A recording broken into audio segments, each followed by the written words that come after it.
D'ici quelques jours, nous célébrerons la Journée internationale des droits des femmes.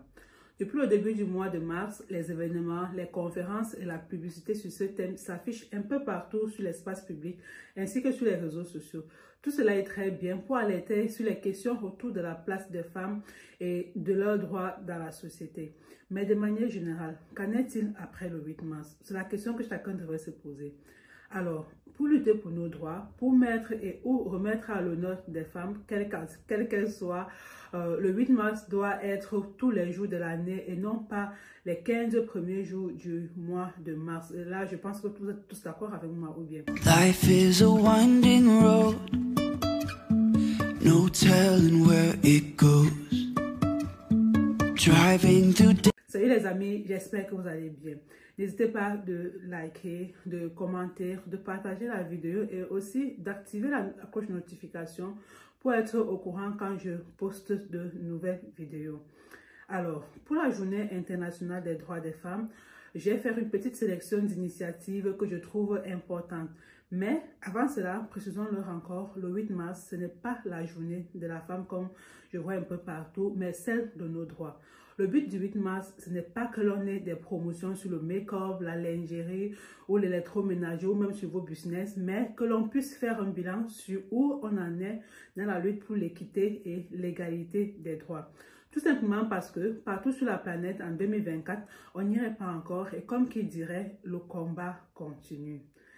Pour moi, c'est une journée pour se rassembler, échanger, réfléchir et voir comment encore plus avancer ensemble face à un manque de visibilité, de crédibilité et surtout de respect. J'ajouterais même que ce n'est pas une journée pour recevoir les roses. Je pense qu'on est d'accord ou bien. Bref, après, chacun fait comme bon lui semble. Il ne faudrait pas qu'après vous dites que là, ça dit ou telle chose. Plus sérieusement, je vous présente des livres, podcasts et newsletters que je trouve importants concernant cette journée. À chaque fois, je vous mettrai à l'écran une photo. On va donc commencer par le livre de Axel Jadike, un livre que j'ai beaucoup aimé lire. Alors, victime de violences sexuelles et éducatives dans son enfance, Axel Jadike raconte sa résilience et les chemins qui l'ont conduit à devenir une femme qui compte parmi les femmes féministes noires. C'est en fait un livre qui marque, qui bouleverse, qui prouve que le vécu d'une seule femme peut résonner chez de nombreuses femmes. Elle a aussi un podcast autant pour moi qui s'appelle Me, My, Sex and I.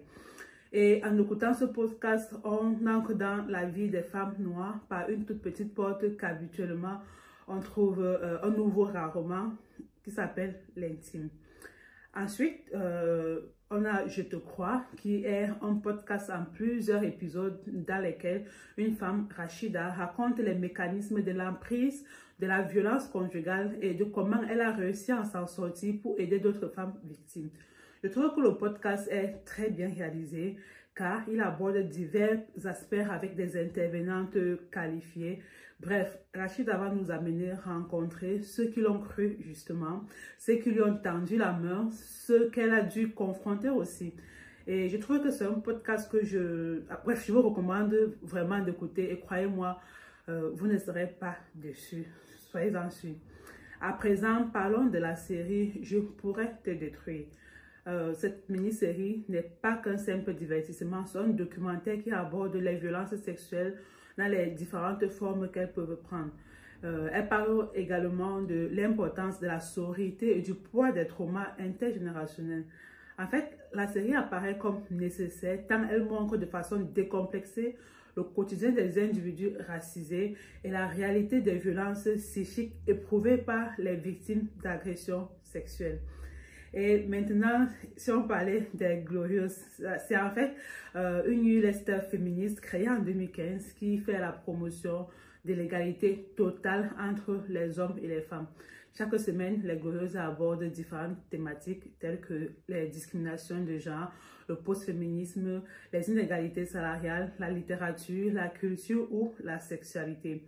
Mais les Glorieuses forment également une communauté de plus de 300 adhérents qui organise régulièrement des rencontres et événements autour du combat féministe. C'est intéressant, n'est-ce pas? Et pour finir, on va parler de Chica Mag, qui est le premier magazine pour les filles de 7 à 12 ans. Le magazine aborde des thèmes comme les sciences, l'écologie, les animaux, les métiers en évolution. Chica présente aussi des portraits de personnes importantes et influentes. C'est un magazine ludique et passionnant pour les jeunes filles qui veulent se cultiver tout en s'amusant. Et vous les amis, quels ont été autant pour moi vos coups de cœur ou découvertes de ces dernières semaines, de ces derniers mois? Alors, n'hésitez pas à me le dire en commentaire et on se dit prochainement dans une nouvelle vidéo. Alors, prenez soin de vous et surtout, prenez soin de votre santé mentale. Bye bye!